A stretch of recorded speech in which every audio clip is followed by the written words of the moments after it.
Of Phillies Talk. It's the Phillies Talk podcast for December. Hello, everyone. Welcome to one of the longest running independent Phillies podcasts on the internet.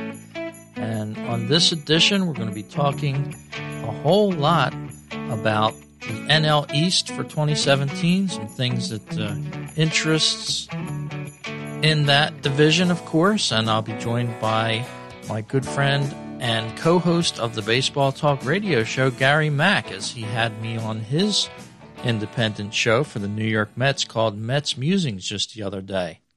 And thanks to Bo there from YouTube for the intro music for today's show. I want to take this time to wish everyone a very happy holiday, Merry Christmas, and a very happy New Year for the start of 2017. And we led in this broadcast with the little holiday bells, and wow, I really love the sound of holiday bells. As you get into the holiday season, you get the cold weather out there, some smell of fireplaces burning, maybe some chestnuts roasting, depending on where you live, things like that. Just really makes the holiday season complete. Well, looking back at what the Phillies done for the winter meetings in 2016 here, just wrapped up a couple of days ago as I'm doing this podcast in mid-December. Well, the Phillies didn't do too much for the hot stove. They weren't expected to, and they really didn't. No big surprise there. They're not going to splash out on big acquisitions. You know, they weren't expected to. And there was a team that did. They picked up a guy off of the Washington Nationals for no apparent reason out in Colorado, gave him a 5-year contract, and all the press could write about is why. So I guess the Phillies didn't want to end up like that. You know, they're not really a team that's supposed to be in contention by any means for 2017. And, of course, that player I was referring to is Ian Desmond, who, was an important part of that Washington Nationals team. But maybe the Colorado Rockies have a different type of mantra out there. Start with a guy that might be able to give you a spark and build from there, maybe. Maybe he'll inspire some greater play from that team. Colorado Rockies are very much like the Phillies. They're sort of a mirror type of team. Haven't really done much over the past few years, as have the Phillies, constantly seeming like they're in a rebuild mode. But maybe something like this is going to spark a little more attention out there in Colorado. And that one addition of one player could really do that. The Phillies chose to play it very safely for 2017. They do have a young team that is still gelling together, learning to play this game of baseball. It's kind of silly to say that when they're in their mid-20s, and you would assume they already know the game of baseball, but they're continually learning.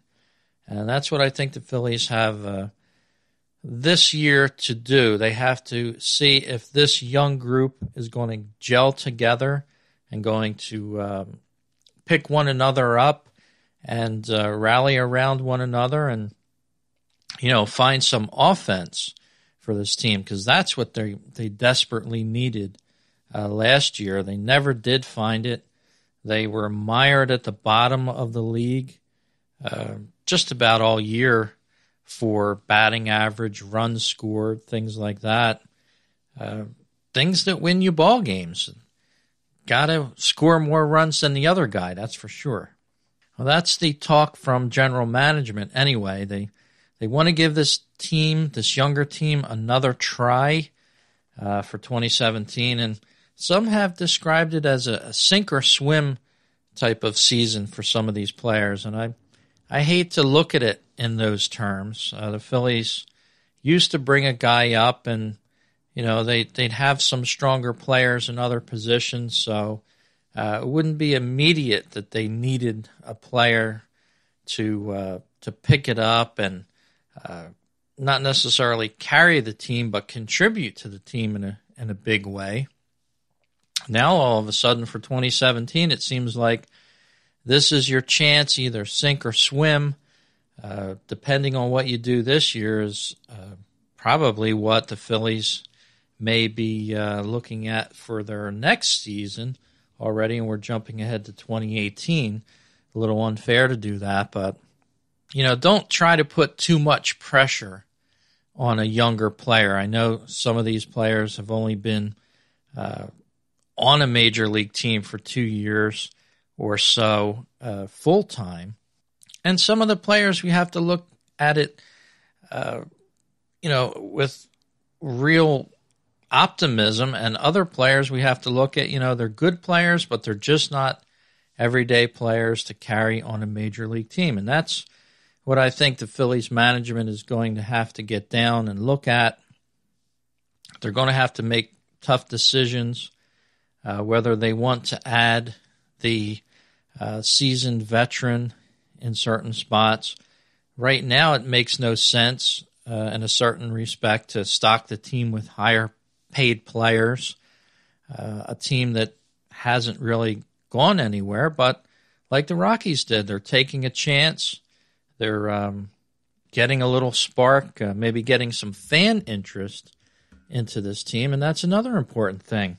The last couple of years for Phillies fans have been very, very bad years. I've been reading some of the commentary on line here with certain stories that are released from the Phillies and written about the Phillies. And basically, a lot of the comments are saying that these people can't understand why the Phillies aren't going out and just getting some better hitters. They seems easy enough to do. And, of course, with Howie Kendrick, they'll add a veteran bat to the team out in left field for 2017. But maybe Howie Kendrick's time has come and gone. The Dodgers were all too happy to part with him. And certainly this is a one-year deal for him, so it's not like he's going to be hanging around Philadelphia for a long time. He is 33. He'll be 34 in mid-July.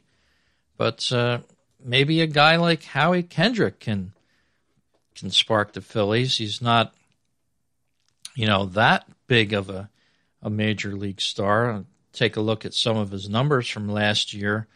Batting average was .255. He had 96 strikeouts, 40 RBIs, and only 8 home runs, and that was in 146 games. So Kendrick not having a good year last year. Of course, he was with the Los Angeles Angels for many seasons, all through his 20s up until the age of 30, stayed with the Angels, and then they dealt him out to the LA Dodgers for 2 seasons, the last 2 years. And Kendrick is only a one-year All-Star player. He made the All-Star team back in 2011 with the Angels. That year, he had 63 RBIs and 18 home runs. So he did have a little power at some point in his career. That was his career high so far for home runs, 18 in a season. But other than that, he really has been a player that's been very much under the radar for the past several years. Not really inspiring too great of play. And, it's interesting. I had to look at what he's made to date. And a ball player like him is a $50 million ball player over his career. It's amazing that, a lot of these ball players anymore are making a great career with a lot of money, and they're really not all that good. It's kind of amazing. Well, I'm going to take a quick break. We're going to listen to some words from our sponsors, and I'd like to invite you guys out there to listen to the Phillies Talk podcast and check out baseballtalkradio.com. It's the home of great baseball radio talk shows over about 35 right now in the network. All over the league and all over the world. You can listen to some Japanese baseball talk and different shows from all over the world. So check it out, baseballtalkradio.com. Hi, this is Farley and Mark from Baseball PhD. Thanks for listening to BaseballPodcast.net. Up next, another great episode of Phillies Talk. Hi, this is Gary Matthews. You're listening to Fighting Phillies Talk Podcast. Brewtown Sports is your source for Brewers news and notes. Join Mr. Brewtown as he keeps you up to date on all the happenings of your Milwaukee Brewers and Major League Baseball. Follow the show on Facebook and Twitter, Brewtown Sports. Listen 24/7 at BrewtownSports.podomatic.com. Hi, this is Gary Mack of Mets Musings, and you're listening to my good friend Rich Baxter on Phillies Talk, right here on BaseballTalkRadio.com, the home of great baseball talk shows.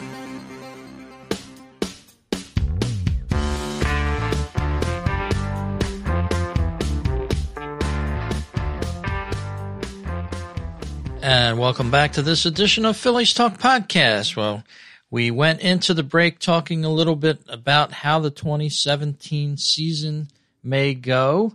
And, of course, the wintertime is always a time for optimism with the baseball team as we get started into a new year.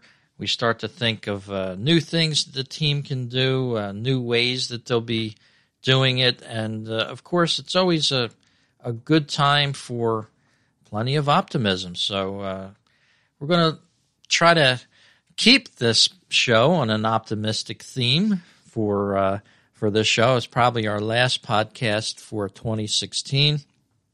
And I just wanted to recap a very sad event that happened in 2016 for me personally, of course, is the passing of my longtime co-host, Jim Mulry. And I wanted to wish his family a very happy holiday season, a Merry Christmas, and a very happy New Year. I know holiday time is a tough time when you lose people that you love in your life, but always try to remember that they're there near you, they're watching over you, they're looking, they're seeing everything. And I just wanted to wish his family a very happy holiday season as well this year. And again, Jimmy, this is for you. The rest of these podcasts going forward for Phillies Talk, all dedicated to your memory. So that being said, we're going to get into some 2017 NL East talk. I was a guest on my good buddy Gary McDonald's show, Mets Musings, the other evening. He was kind enough to have me on the program for his holiday special, in which he really went overboard in picking some nice gifts out there for his fellow Mets fans. So give that a listen over at MetsMusings.com as well. He's got a great show there, talking all about those powerhouse Mets for 2017. They have a lot of scores to settle this year, so it's going to be very interesting nonetheless, regardless what the Phillies do. And, of course, I hope they do better in 2017, get a few more wins under their belts, and who knows, maybe it'll be a surprise year. Every now and again you get something like that happen, and maybe it'll be this year for this team. They'll finally come together and gel together as a team.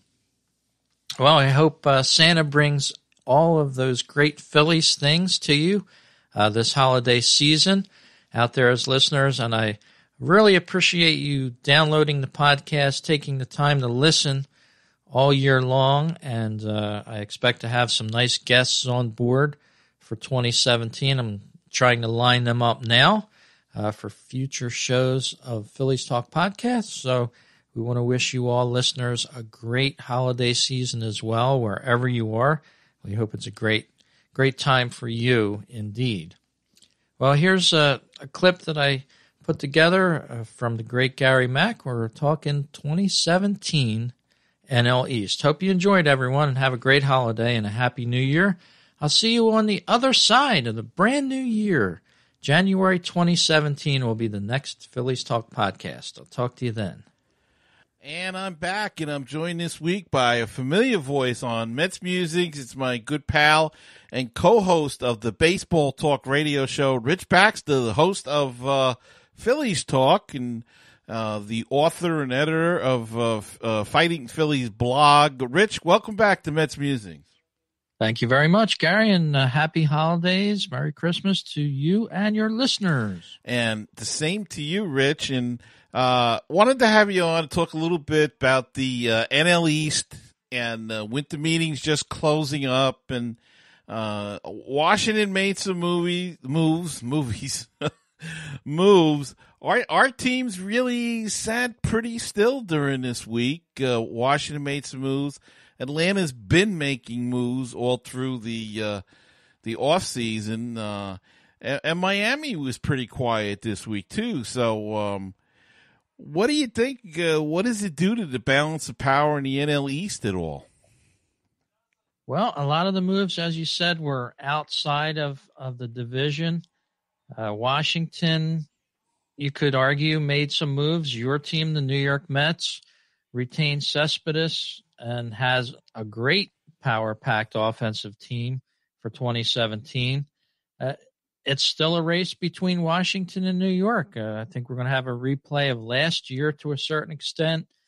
The Nationals are strong. The Mets remain strong. And Miami, Philadelphia, and Atlanta trying to better themselves, but really not going out there and making a big splash, per se. I don't think either of those teams really has a legitimate chance at making a run for the NL East in 2017. So they're probably content to sit back like the Phillies are right now. They finished 24 games off the pace in 2016, 71 and 91. They just ended up just a little bit better than the Atlanta Braves, and we all know how bad they were last year. Well, but the Braves had a good second half. They had one of the best records in baseball, so that's something to hang your hat on a little bit there. But, yeah, I'm a little shocked. I was still shaking my head a little bit over the Nationals deal. They sent 3 of their top prospects to the White Sox for Adam Eaton. A little shocked there. And to me, they didn't do what they really needed to do. Okay, they got the center fielder, even though he played a lot of right field last year. He's going to play center. Trey Turner's going to move to shortstop. That's what they want to do, his natural position. So they got that accomplished, but they still don't have a closer.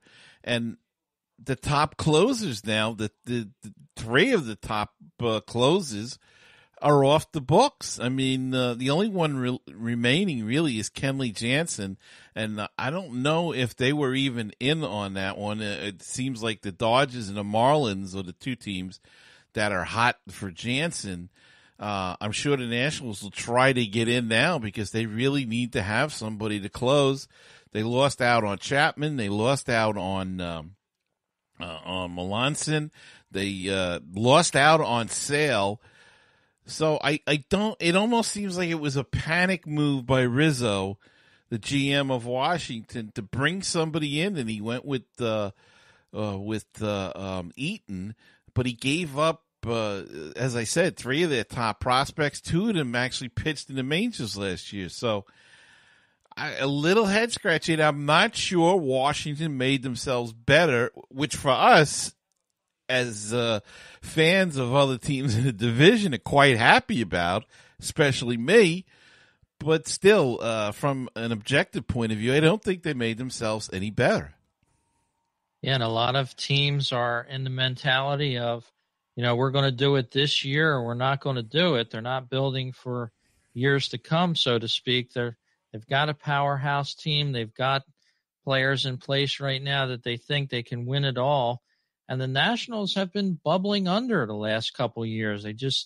They get to a certain point in the season and then they just fall apart. The wheels come off for whatever reason. And maybe the Nationals think that they have to seize the moment, capitalize on what they can for now, and they're not worried too much about prospects that may or may not turn out. I know the Phillies have always been leaning on prospects and, guys that are supposed to be stars to come, so to speak. And a lot of that sensibility has gotten them nowhere. So a team like Washington right now is in a driver's seat. They certainly could repeat as NL East champions for next year. I know the Mets are going to challenge them. I'm still scratching my head. I know the Mets had a lot of injuries towards the end of the season and the middle of the season last year, but they did sort of finish a distant second.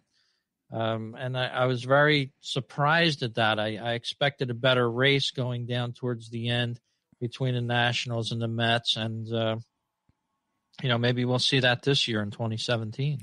Yeah, I think so. Hopefully, the pitching staff will remain healthy. That was a big part of it last year. The offense wasn't that great other than Cespedes at times. They lost David Wright early. They lost Travis d'Arnaud early. d'Arnaud came back but never really got it started. Wright never came back. They lost Duda early. He came back at the last week of the season. So, not an excuse, people. Don't send me emails on it, but that's the facts. I mean, they lost Matz, they lost DeGrom, they lost Harvey. Three key starters, and they were fortunate, really, that Lugo and Gesellman came in September and late August and really did a fantastic job and really put themselves into a position to make this team this year. And without those guys, they really would have been lost. And, of course, Bartolo Colon, who's now an Atlanta Brave, he's left for Atlanta. But they were a distant second, and they should have been better. But I think eventually the injuries caught up to them, and then they lost the Cabrera for a bit, and then they lost Walker. So it was a combination, and hopefully they can. I would love to see one. I know maybe the NL East and the National League don't want to see it, but I'd like to see a year of this staff together and healthy, and just to see if it lives up to what the promise was. A healthy Harvey for a whole year, a healthy Matz for the whole year. Syndergaard, of course, has to be considered as the ace at this point. A healthy DeGrom and a healthy Wheeler. We forgot that all about Wheeler. Wheeler missed 2 years now, and he says he's fine now. Just like to see them all healthy, to see what they could do. I think it would be good for the game. It would be fascinating to watch a pitching staff with that much talent if they can come through. Yeah, and as you said, the Mets have three sort of legitimate aces, if you will, with Harvey, DeGrom, and Syndergaard. So they really don't have an excuse. They have their offense in place now with Cespedes. Could be looking at a good 2017. I wish I could say the same for the Phillies. Well, the Phillies are young. They're very young. They got some good young players, though. They've got Franco at third base is very good, and they finally made the move to at first base and letting Howard go, and I think that's going to pay off for them in the long run. I think he was kind of a thorn in their side, maybe? Yeah, sort of. I mean, though he was very popular and he wasn't I don't think you would know better than I, but I don't recall any problems in the clubhouse with him at all. And so he wasn't a bad guy in the clubhouse or anything like that. But I just think they probably, when a guy gets that with that kind of contract, and he gets to be that age, and you're kind of torn in the middle. You're caught. Do you play him? Do you don't play him? We're paying him this money. He did all of these great things for us in the past. And, Joe Girardi had the problem the year before with Jeter. He was slumping a little. Do you keep him in the lineup? It's a tough – how do you sit down a guy like that? It's very difficult, and the Mets went through it in '73 with Willie Mays when he was struggling at that advanced age. So it's really a tough situation to be in, but I think they've made They've made some concessions to that. I do like the Kendricks deal. I think that was a good deal for them. It gives them some veteran leadership. He played a decent left field last year. There's some talent left in him. So I think the Phillies may be a tad better this year. You know, it all comes down to pitching. And that's what the name of the game is. Yes, it does. And the Phillies retained Jeremy Hellickson for a year. Went to qualifying offer with him, and he couldn't find a deal elsewhere. So he made the decision to stay with the Phillies. He's going to get $17.2 million to stay with them in 2017. And the Phillies are hoping, as you said, Gary, that young nucleus of players sort of starts to get a year older and grows with itself and gets better. At the same time, as you said, Franco will be at third. Tommy Joseph, which to the Phillies was a big surprise on how well he did in the short time that he filled in at first base and platooned with Ryan Howard, who, as you said, was at the end of his Phillies career contract-wise. They could not deal him before they wanted to. I'm sure he would have been out of town a lot sooner if they could have made a deal for him. They could not. So he stayed with the Phillies. There was even talk of outright releasing him in the press anyway. He was doing so poorly that, you know, the papers were speculating, should the Phillies just wave goodbye to him towards the end of the season without even seeing him finish it out. But he did stay on the team, was used sparingly towards the end, and the Phillies even made it a promotion towards the end of the season, the final 3 games, to come on out and honor Ryan Howard, come see him play for the last time. And, you know, that was nice for the fans to be able to do that. But as you said, yeah, Howie Kendricks being added from the LA Dodgers, probably going to be in left field, joining Obadell Herrera out in center.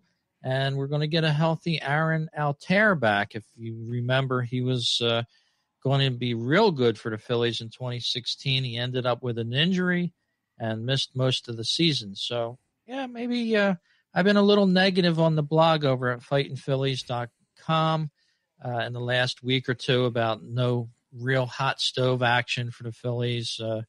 But, you know, this team just, it gnaws at me that they finished so poorly in 2016 and seem to be on an elevator going down, even though they had a lot of these guys that were younger and supposed to be getting better. And for some reason, a lot of the wheels came off of this team in 2016, despite the fact that there was a lot of stressing of the fundamentals in baseball and spring training by their manager, Pete McCannon, in 2016. That's all I heard about. This team is going to be fundamentally sound, and it was anything but that. So maybe things will change in 2017. Well, you know what I say, Rich, they got a year's experience, and I said this about the Mets pitchers the year before. Those young guys, that DeGrom, Syndergaard, and all of them, they went to the World Series. They got that experience. They got that taste. They got through a playoff run and everything, and now it's 2 playoff runs that most of them had. And these new guys that came, Lugo and Gesellman, went through the playoff run last year in August and September, and you can't buy that. You can't teach that experience. They were able to absorb that and to see that and be in the middle of it.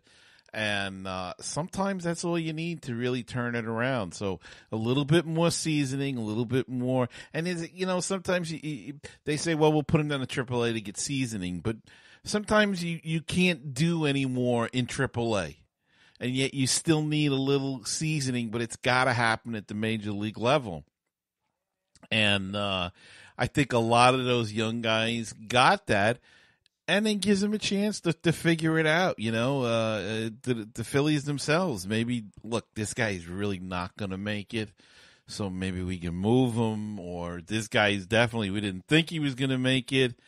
I mean, Herrera was really a long shot a couple of years ago with that Rule 5 draft, and he really proved to be pretty good. In fact, they were talking about possibly even moving him to get more pieces in, because they felt he'd be in great demand this year. But I hope they keep him, keep it set, and just develop the young squad and try to add the pitchers when they can. Yes, indeed. It'll be interesting for the Phillies in 2017, and I'm looking forward to that rivalry in the NL East with all the clubs again as we start up the new season in just, 115 days to opening day. And it's going to go fast, my friend, and we'll be talking about it every week on the Baseball Talk radio show, as well as Rich will be talking about it on his Phillies Talk podcast that you can find on baseballtalkradio.com. And, of course, Mets Musings, you know where to find this, metsmusings.com, and you'll be getting it every week. Hopefully, we're going to take a couple of weeks off with the holidays coming up, but we're going to go as much as we can all winter, so you have baseball talk to fall back on, so you're not going to miss anything. Well, Rich, I want to thank you for taking a couple of minutes and coming on the show. We just got done with one show, and now we're doing another one together. So always great talking to you. Thanks for coming on. We'll talk during the season. Always a great time, Gary, and happy holidays to the listeners out there of Mets Musings and Phillies Talk Podcast as well. Phillies Talk is the Phillies Talk Podcast for December. Hello, everyone. Welcome to one of the longest-running independent Phillies podcasts on the Internet. And on this edition, we're going to be talking a whole lot about the NL East for 2017, some things that interests in that division, of course, and I'll be joined by my good friend and co-host of the Baseball Talk radio show, Gary Mack, as he had me on his independent show for the New York Mets called Mets Musings just the other day. And thanks to Bo there from YouTube for the intro music for today's show.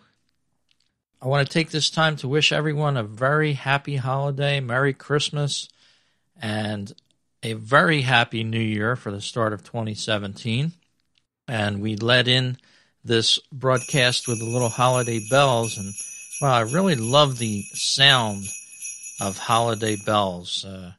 As you get into the holiday season, you get the cold weather out there, some smell of fireplaces burning, maybe some chestnuts roasting, depending on where you live. Things like that just really makes the holiday season complete.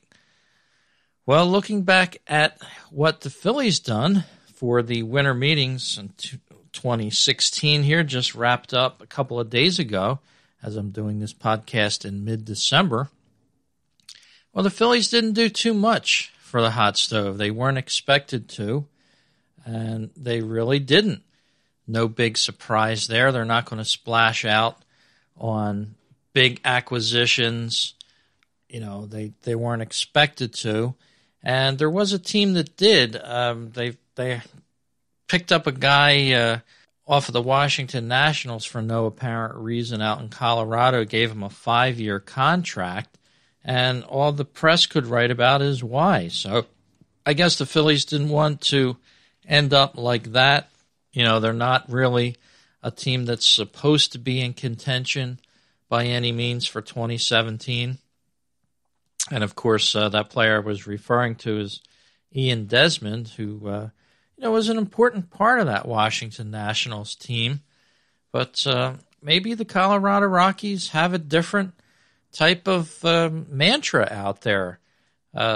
Start with a guy that might be able to give you a spark and build from there, maybe. Maybe he'll inspire some greater play from that team. Colorado Rockies are very much like the Phillies. They're sort of a mirror type of team. Haven't really done much over the past few years, as have the Phillies, constantly seeming like they're in a rebuild mode. But maybe something like this is going to spark